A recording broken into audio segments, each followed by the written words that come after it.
And welcome back to For Such a Time as This, the place where there is no such thing as a silent witness. As always, I'm with Rick. Rick, how are you doing? I'm doing great. It is today is March 13th, 2025. Israel is back at war. The war machine has been ramped up again, and the bombs are raining like raindrops. And it's only a matter of time. I think a lot of people were upset with Netanyahu in that they thought that Netanyahu was trying to make a peace treaty and would not go back on the offensive like he's doing now. Well, they were wrong. Just because he was trying to get back I honestly thought he would cave too.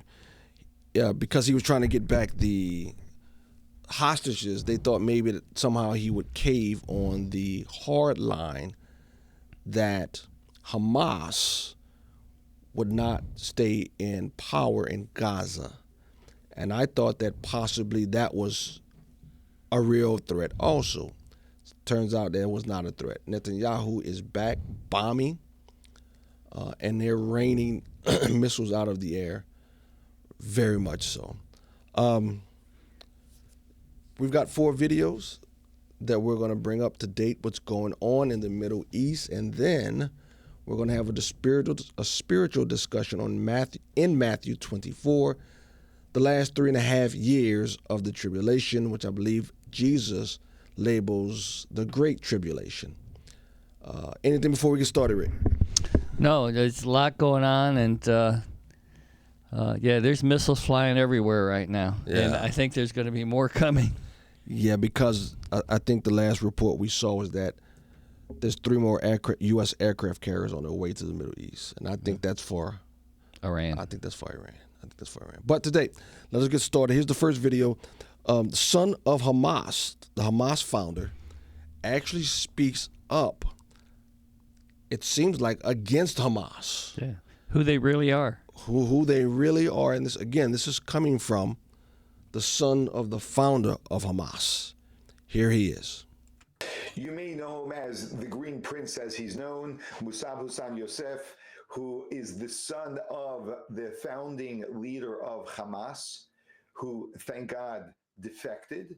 And he explains here how it was as he was a child and how the freedom that they had in Gaza and how the very path that Hamas chose has taken all of that away.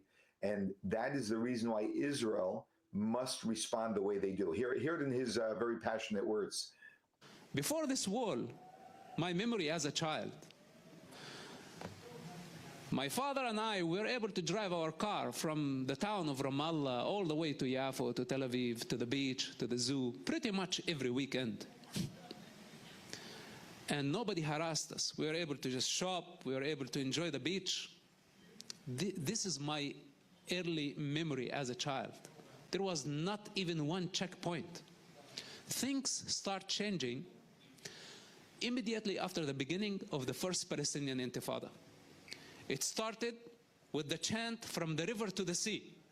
Very romantic. Soon later, it became stabbing. Shortly later, it became mass shooting. Within no time, it became suicide bombing attacks. What a democracy should do in a situation when they are not able to stop the people, an entire society. I don't want to say complicit, but the Palestinians praised suicide bombers as martyrs, as heroes of the nation. Look at my case. When I opposed that, I said, no, it's not good. It's bad. It's very bad to kill people indiscriminately. You know, Hamas did not kill people only on October 7. Hamas has a long history of suicide bombing attacks. They blow up universities, schools, buses, markets, beaches. They targeted everywhere. So Israel had to take some security measures. He says, I don't want to say that they're complicit, but they're complicit. Right. He says they're all gung-ho. They're praising everything they do. Suicide bombers as martyrs. sir, it sounds like you said they were complicit. Yeah, he did say that. And this is the son of the founder. Sinwar. Sinwar was the founder of Hamas. I mean, man, this is one thing for an Israeli to say it, but this guy, they call him the Green Prince. I mean, my. So he did tell what a nice place Gaza was before. And beautiful beaches, nice buildings, cities. No checkpoints, freedom to come and go, commerce, and they threw it all away. Yep, threw it all away. Some sort of way. The Intifada. He says it started with the Intifada, right? The first Intifada. Some sort of way the culture got it in their minds that their job was to kill as many Israelis as they possibly could. I don't know. You tell me. I don't think it was worth it, but I mean, I think they still think it's worth it. I guess so. I don't know. It's a death cult, they called it. I don't know. I don't get it. I mean, you have F-16s. I don't want to fight that war, but I guess they don't value life. They obviously don't see. Value life. They don't. Giving your life for Allah is the greatest act a human being can do. Which, yeah. And to kill all the Jews. Yeah. Greatest act. Yeah. And in order for me to believe that, Muhammad needs to get up from the grave after 3 days. And he didn't do that, so he didn't conquer death, so I don't know. I don't think they're going to conquer death either. No. Our God conquered death, came back from the grave. 3 days later, conquered death. Muhammad didn't do that, so I don't know how much faith I would ever put in Muhammad if I'm a Muslim. You got to think things rationally from my standpoint. But anyway, all right. Here's Amir Safadi. Yes. He's talking quietly, I'm assuming. I don't know why. Why is he talking so quietly? Like 2 o'clock in the morning his time. So what, he doesn't want to wake up his children or something, maybe? I guess, yeah. So I apologize that the audio on these next two are kind of quiet, but I mean, you should be able to hear it. But here's Amir Safadi on his first one. We have 2 clips of him. His first one, he's talking about the strikes in Syria from Israel. Here we go. Okay, so in the last few hours, let me explain what happened. Israel attacked multiple times in Lebanon against Hezbollah. Israel struck over 30 times in Syria against former Assad regime military bases that HTS, the current jihadists, are about to take over. So again, Syria and Lebanon are clashing right now, although they always say there is some agreement between them that they're killing each other as we speak. Okay. Iraq. The Iraqi Ministry of Defense announced that they received information that imminent Israeli strikes are going to take place on terrorist targets in Iraq. Iran has elevated its alertness to the maximum, and Iranian fighter jets, old but still fighter jets, are patrolling all across the skies of Iran right now. And the American Ministry or Department of Defense just announced 3 more carriers are on the way to the Middle East. I do not recall, and by the way, and I forgot to tell you, the best is that multiple U.S. strikes in Yemen. So, you want to go over it? And this is just in the last few hours. So yeah, he is speaking about the most significant to me is that 3 more aircraft carrier groups are moving to the Middle East. And we talked about this. That's for Iran. I agree also. Iran. Yeah. But what's interesting, and it's not on this, but in others, Syria is attacking Hezbollah in Lebanon now, and Hezbollah is attacking Syria. They're fighting now. What group is in Syria? That's the Taliban, isn't it? Well, ISIS. ISIS and the Taliban, yeah. But They're fighting Hezbollah. They're fight. Well, yeah, Hezbollah was part of Iran. Iran got kicked out of Syria when HTS came in. So now, and Hezbollah and HTS, they don't like each other. HTS, what's that? That's the organization that came in and took over Syria like in 2 weeks. Jamani is their head. So now Hezbollah is fighting Israel, Lebanon, and Syria. Yeah, but HTS. So once they're done with, because Syria was a puppet of Iran, right? But now regime. So you're telling me that if they take care of Hezbollah in Lebanon, they're going to turn on Iran now? Because they're more they don't of like Iran? They're sworn enemies of each other. Because ISIS, Sunni. ISIS must be Sunni then. Yeah. Okay. But so there's a lot of other stuff, and Gaza's going up in flames now. However, there is huge outrage in Israel from the liberal side. Why? Because they're giving up on the hostages. Why did they give up on the hostages? They refuse to give them back. I don't. Pastor, you can't be I know thinking the liberals, rationally here. The liberals, even in Israel. So what do you want? Stop No. I know. Well, they stopped it long enough, and all Hamas. And they refused to give them back. Yeah, all Hamas did was plant IEDs everywhere and preparing for Israel's attack again. They just rearmed and got more people in Gaza. Yeah, that's all they've been doing for the last 6 weeks. I'm sorry, Rick. I told you. I think if prophecy is coming true, they're going to raise Gaza. I think they are. And like Trump said, it's uninhabitable. It's uninhabitable. You have to raise it. Well, I'd say 70% of it's uninhabitable, and I guess they're going to go after the 70. You saw? I didn't see the 30% when I saw those pictures. I'm trying to be generous. All look like rubble. I mean, it just looked like rubble. I was trying to be a little generous. And my wife and I was like, they're living in that. That's amazing. And now no food's coming in. They shut off the electricity. No food, electricity. Now you're saying the water. How much longer can they? I don't know. They're going to find out. Yeah, they're going to find out.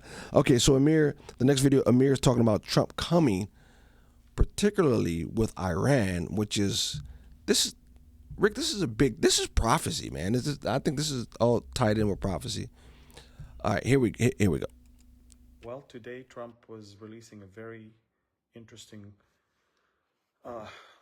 statement where he said that as far as he's concerned, whatever the Houthis are shooting, it's as if Iran shot it because this is an Iranian weapon.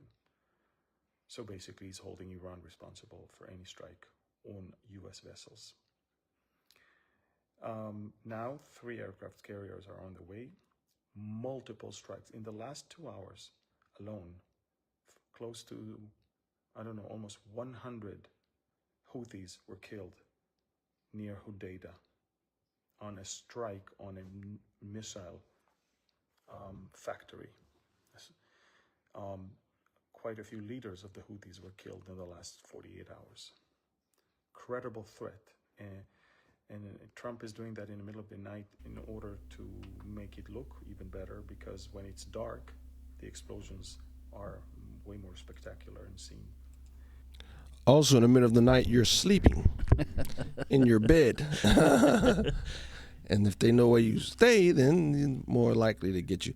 But yeah, so I heard Trump on the news say that Biden bombed factories where no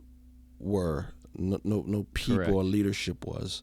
He says that's not our strikes. Our strikes hurt. They're taking out, like he said, senior leadership within the Houthi organization. I think 5 of them got killed. 5 of them. Man, it's just think about the power of mind control that it has to be. They are getting wiped off the face of the earth, and they're still fighting. Yeah, they said, we're going to send some more ballistic missiles and drones toward your ships. Wow. I don't get it. They're losing. They're losing badly, and they're still.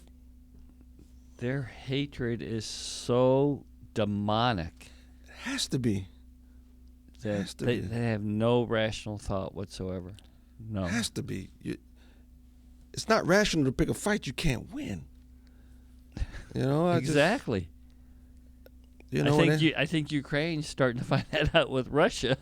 So, well, no, because Zelensky's he didn't die yet. no.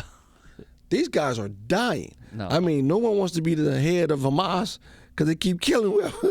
To be appointed the head of Hamas is a death sentence, right? There's been hundreds of leaders killed. And both Hezbollah and Hamas. Right. I don't want that job. I know. You know? But Zelensky... Apparently there's still people vying for it. I guess so. I don't get it. I don't get it. But this last video, I think is significant in that Trump he's trying to differentiate himself from Biden in that he's not going to tolerate certain things. And again, until they highlighted this recently, I did not know that Yemen had shut down 70% of trade in that strait, that they go around Africa now. Oh, yeah, they go around Africa. I didn't realize that Biden caved and capitulated. That's exactly what he did. Yeah, he didn't do anything. He let them control the straits. What do you call it going up between Asia and Africa? That's the strait. It goes up through Egypt and out through the canal. Between Egypt and the Middle East. You know, I'm having a senior moment. Yeah, me too. So, but Suez Canal. Is it Suez? Is it the Suez Canal? Maybe. But we caved. We gave up. We turned it over to Yemen control. Trump is saying, no, not while I'm president. There's a different sheriff in town. Right. And he's opening that straight up, and he's taking the first step with raining rockets down on them. Here's the last clip. Smoke seen rising over Yemen's capital after the U.S. air and naval resources hit dozens of Houthi targets in Yemen, including missiles and air defense systems. U.S. Central Command releasing this video of F-18s taking off to carry out the airstrikes, while the White House shared these images of President Trump watching the strikes from his golf course in Florida. According to Yemen's Ministry of Health, at least 31 people have been killed and more than 100 wounded in these strikes. The ministry claiming most of them are children and women. Trump says the Houthis have waged an unrelenting campaign of piracy, violence, and terrorism against American and other ships, aircraft, and drones. We will use overwhelming lethal force until we have achieved our objective. Secretary of State Marco Rubio telling CBS, "We basically have a band of pirates, with guided precision anti-ship weaponry, and exacting a toll system in one of the most important shipping lanes in the world." The president warning the Houthis those attacks must stop or hell will rain down upon you like nothing you have ever seen before, and sending a message to Iran demanding they end support for the Houthis. Trump has repeatedly insisted Iran cannot have a nuclear weapon.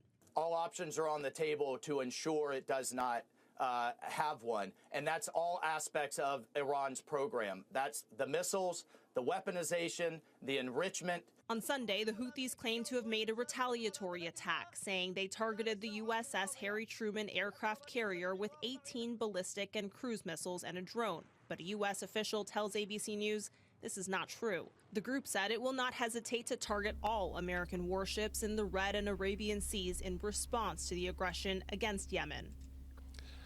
Wow. I don't get it. They poke the eye of the tiger, and now they're going to poke the other eye. Yeah. Yeah, and then lie. I mean, they're lying to their people. Yeah, the head of the command over there for the says that they don't come within 100 miles when they shoot at us. Yeah. So. Yeah, it's terrible. And you know what? You hear a lot of talk of a lot of innocent people who are there. The children, women, certainly some of the men you have to feel for, but this is the fruit of false religion and liars. And again, America's not immune to it. I think we're having our own headaches because of our sin issues. But these guys over here, I mean, man, Rick, it's just a total different world. But anyway, Iran said, "Go ahead, give us your best shot, America, because you better watch out." So they have sent over 400 ballistic missiles to Israel, and now maybe one or two got through, and they didn't do anything to Israel, who's in their own neighborhood, and now they're going to tell America, "We're going to take care of you if you come after us." It's just, Rick, I don't get it, man. If I'm a king, man, I'm living a good life. I'm gonna try my best. Just keep living give him a good life, king. You know, but they want death. They want death. They want death, I guess. So, all right, switching gears.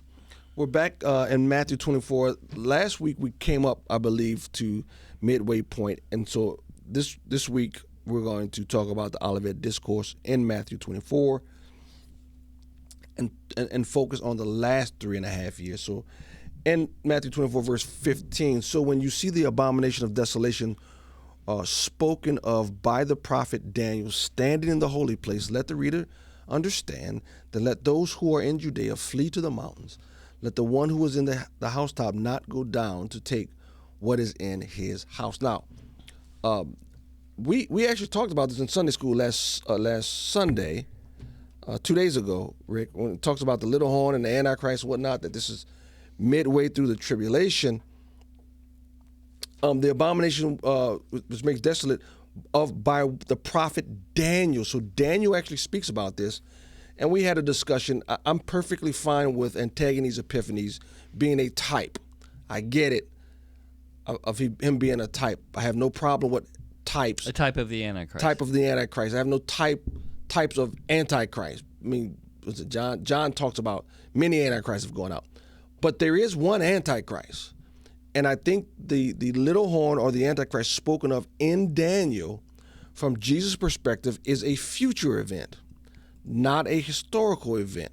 Antigone's Epiphanes was 170-something BC, which was approximately 200 years before Christ comes along. So he's referencing the abomination which makes desolate in Daniel as a future event. Now, yes. Some of the Reformed theologians think that everything came to an end at 70 AD. Really? Antigones was 200 years before, not 70 AD. No one desecrated and did this in 70 AD. Titus comes and he knocks down the walls of Jerusalem and takes over Jerusalem, but there's no abomination which makes desolate in 70 AD. So I think this is a future event of which he's clearly, in my opinion, referencing the Antichrist, and he references Daniel, and I think Daniel was talking about the Antichrist throughout his book. Exactly. It's all future now. Yeah, I think it's all future. I have to agree with you on that one, Pastor. Well, we'll see. But it's biblical. No, it's biblical. Yeah. Antigone's I'm not against it being a type, but we'll see. So he says, let the one who is in the housetop not go down to take what is, and then he goes to verse 20. I will go to verse 20. Pray that your flight may not be in winter or on a Sabbath, for then there will be great tribulation. And that's where the term the great tribulation comes from. Tribulation and the great tribulation, such as has not been from the beginning of the world until now, no, and never will be. This is going to be different. This is going to be an historical time in which has not been duplicated. And I think he's going to describe more of what he means. Verse 22, and if those days had not been cut short, no human being would be saved, but for the sake of the elect, those days will be cut short. So he's saying it's going to be so bad, that the power that is in charge, his goal is going to be to eradicate humans. Humanity. Eradicate. Jews and Christians. Huh? Everyone that doesn't bow the knee to him. But not only that, I think this is to the point. He says he clearly going to go after Christians, but I think he's saying those days had not been caught. No human being would be saved. None. Satan hates not only Christians, he hates all humanity. Right. And he's going to target the Christians, absolutely. But I think the goal of Satan is to destroy as many human beings as he possibly can in hell with him. And Christ is saying it's so bad that all humanity would have been wiped out, but for the sake of the elect. And I think he's talking about the millennial kingdom. These days will be cut short. All right. Go ahead. Just as far as the tribulation, most people use the term the tribulation for Daniel's 70th week. It is not the tribulation. We call it Daniel's 70th week. The only place that's mentioned is Great Tribulation, which is the second half, and it's marked by the Antichrist going in the temple and doing his thing. So the Great Tribulation starts at the midpoint of the 7 years. The first 3.5 years are birth pains. Okay. But you're saying at no point is the tribulation attributed to 7 years? It's not. It's not called the tribulation anywhere in the Bible. This is the only place it's called. In Revelation, it's called the Great Tribulation, and in Matthew, it's called the Great Tribulation. The term tribulation does not apply to the whole 7 years. Oh, I thought it did. No, that's why I always differentiate. I call it Daniel's 70th week. So, but anyway, just a minor trick. So now, what interests me is that in verse 22, it says, "And if those days had not been cut short, no human being would be saved. But for the sake of the elect, those days will be cut short." I believe this is where the rapture takes place. And this is the pre-wrath view, that the rapture takes place sometime between the desolation and the pouring out of God's wrath. So I believe this is where humanity, the Christians and the Jews, have turned their life to Jesus Christ, refused the mark of the beast. This is where it takes place, and I believe this happens at the sixth seal. Okay. So, pre-wrath perspective. I know you have a different perspective on that. What post-trib? Not exact post-trib, because I think the verses that, and I'll ask you your viewpoint. How do you square this with the verses? So let me ask you this. So is it fair to say that your position that Christ comes back in a way in which he raptures his church and takes them out of the earth, right? Yeah, I don't think it's a I don't think it's a single event. I think there's the parasoia, parasoia, which is the rapture. Which is Parousia, the rapture. I think it's a period of time. The parasoia begins with the rapture and the church being taken out. But I understand. But my question is that now the pre-trib people think that that's Christ coming back to rapture his church and coming and taking the church out of the earth. Would you use that language and say that this is in some way Christ coming back to take his bride with him?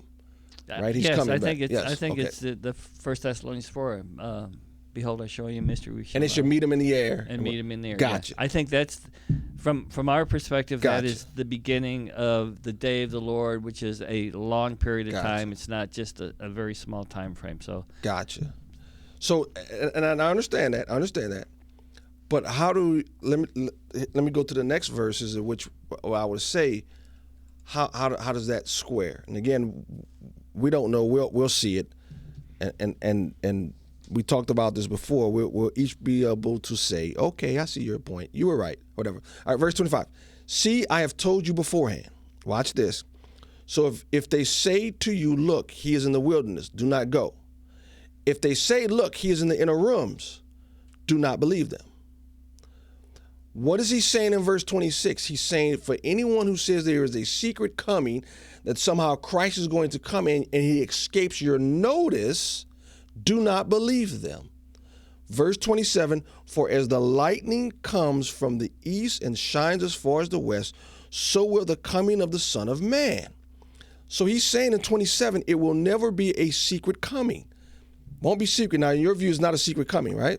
No, it's not. It's going to be a worldwide event. Okay. Well, I think he's speaking from my perspective. Of course, the lightning comes out of the east and the west. That's the Shekinah glory, where the heavens open up. Well, that's when he's coming back.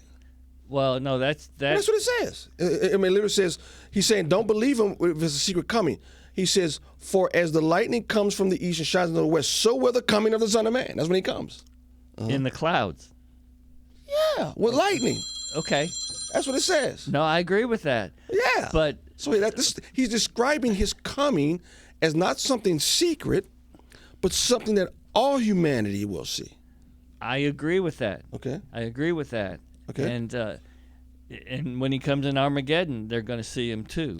And I think this is Armageddon. Okay, so I think Verse 28 says, wherever the corpse is, there the vultures were gathered. That's talking about the birds we see in Revelation 19. Okay, could be. Right? I mean, he's making a reference here.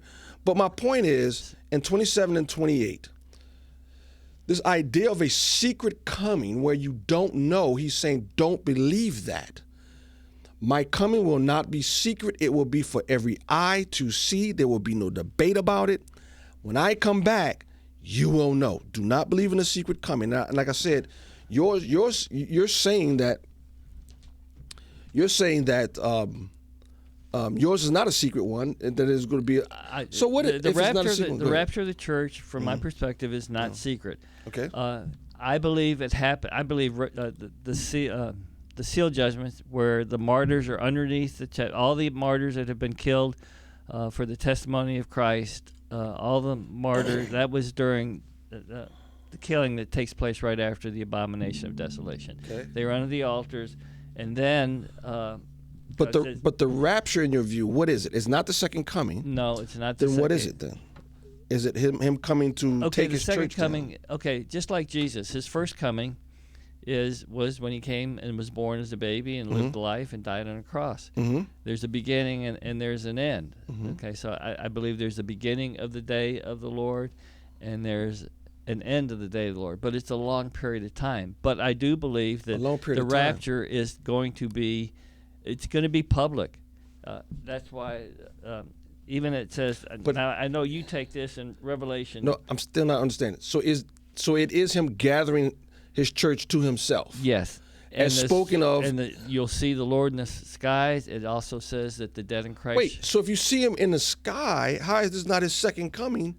Because it says here the coming of the second coming in 27. Okay, but he comes the first time for the church, and then he comes the second time to judge. The first coming is to take his people out, and the second coming is where he comes to judge. I think they're two separate events. So you believe in two comings? Well, if you want to say it's two comings or not, okay. it's two, I see it as two events. I know you see it's the same event. Yeah. You see it as the same event. Yeah, so because and that's the difference. No, I got you, but I'm not saying you're wrong. I'm just trying to understand what you're saying. That second coming, because you believe a second and a third. What I'm saying is, if that's the one in which he comes in the clouds with lightning, right? Which in Acts 1 it says he will come the same way he leaves, right? The angel said, this is the second coming. It seems like to me, I don't understand then what is, it's him gathering his church to himself. Right. I believe that before God pours out his wrath on the church, I believe God's wrath begins with the trumpet judgments. So I believe. I got you. So they're taken out. God's wrath begins at the trumpet judgments. Got you.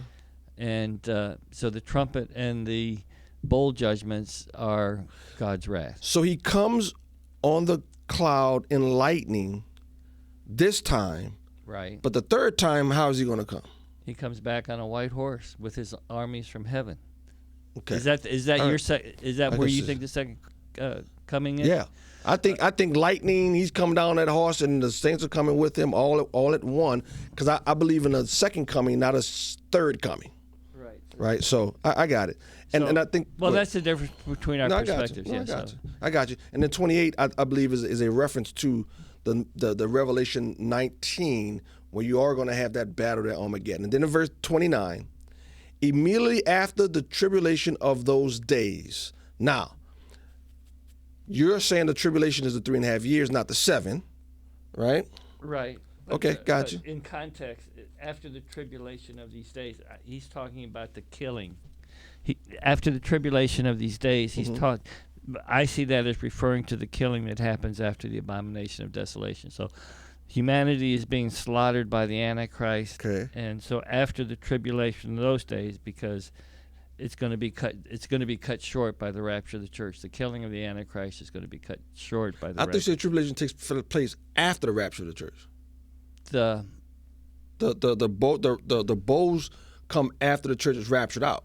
Right, the trumpet and the bowl judgments come after the church is raptured out. Yes, so I was referring to your reference where it says, for wherever the carcasses. Okay, yeah, 28. Okay. Yeah, was from all the killing of the Antichrist and all the death. So. Wait, so the corpse, 28. The corpse is referencing what now? All the people that are being killed. How do you bury saints? Yeah, there's billions of people killed during this time. You think there's billions of believers on the earth at the time? After the Antichrist desecrates the temple and he's starting it, there's 6 billion people on the earth. You think 1 in 6 people on earth are Christians, are true believers? No, I'm just saying that he has the power to kill a third of the earth. So that's a lot of people being killed. But so it's not just Christians, you're saying? No, not just. I thought you were saying it was just Christians. No, not just Christians. Oh, okay, no. okay. Don't try to confuse me here, Pastor. No, I'm trying to understand. So look at verse 29. Immediately after the tribulation of those days, the sun will be darkened, the moon will not give its light, and the stars will fall from heaven, and the powers of the heavens will be shaken. Then will appear the heaven, the sign of the Son of Man. So that's what you believe the third one is. Well, he appears as the Son of Man. At the rapture, he appears in heaven. It doesn't say he came down to earth. It says he appears in heaven. It doesn't say he's coming back for Armageddon. It says he appears in heaven. I believe the cosmic signs... Oh, my God. Okay, all right. I believe the cosmic signs are associated with the rapture because the Lord in Matthew, the first part of Matthew, he says, what is the sign of your coming? And that's for the rapture. I believe that's the rapture of the church. But in verse, and let me just say this. In verse 30, then will appear in heaven the sign of the Son of Man, and then all the tribes of the earth will mourn, and they will see the Son of Man coming on the clouds of heaven with power and great glory. Is that the second or third coming in your view? That's the rapture of the church. The sky rolls back. Verse 30? Yes. That's the sign that appears before the rapture of the church. What's verse 31? Did we put 31 up there? No. And he shall send his angels with a great sound of a trumpet, and they shall gather together his elect from the four winds, from one end of the heaven to the other. I think that is specifically talking about the rapture. Because at the battle of Armageddon, it doesn't say. But it says his second coming. This is his second coming right here. Okay. It says that, right? The second coming is in two parts: the rapture of the church. Okay. The believers go up. Now this is the difference between the post-trib and the pre-wrath. It's a period of time. It begins with the rapture. The sign of the rapture comes with the cosmic signs, the Shekinah glory. It's a public event. Everybody knows that something catastrophic is happening, and then the church goes up, and then at the end of the day of the Lord, which is a so you believe in three comings? Well, Jesus Christ came first, so yeah. But I'm saying in the second coming, you believe a second and a third coming. Okay, right? Yeah. It's two parts. It's a period of time. The beginning begins with the rapture, the people going out, and then God's judgment comes at the end, Armageddon. This says he's coming. This is his second coming. Yeah, which is the first part of the period of time. But it ends here. No, it doesn't. It doesn't? This doesn't say anything about him. It says he's going to gather all his elect. It doesn't say he's going to pour out his wrath on the earth and come back in white horses. In verse 30, then all the tribes of earth will mourn. Why are they mourning? Because judgment has begun. Right. It's the beginning of the day of the Lord. They're going to see they're going to see the Shekinah. The clouds are going to be rolled back. They're going to see the rapture is going to be visible to the whole world. It's not a private event like everyone says, sleep in the night and everybody disappears all of a sudden like in the plane. It's going to be a... So when it says the language here, and they will see the Son of Man coming on the clouds of heaven with great power and glory. That's not Daniel 7 to you, in which he receives power of the kingdom and he's coming to rule now here on earth? That's not. It's the beginning of the day, Lord, because he has to pour out his wrath on the earth. All right. All right. Yeah. Okay. All right. We'll see. We'll continue this next week. We'll continue this, I think, when he comes back, and we'll see. I don't know. We'll see. But this is great. But all right. I love it. Thanks, Rick. Thank you all for listening. We went a little long. We went a little long on this one, but great discussion. Thank you all for being here. Till next time. God bless. God bless.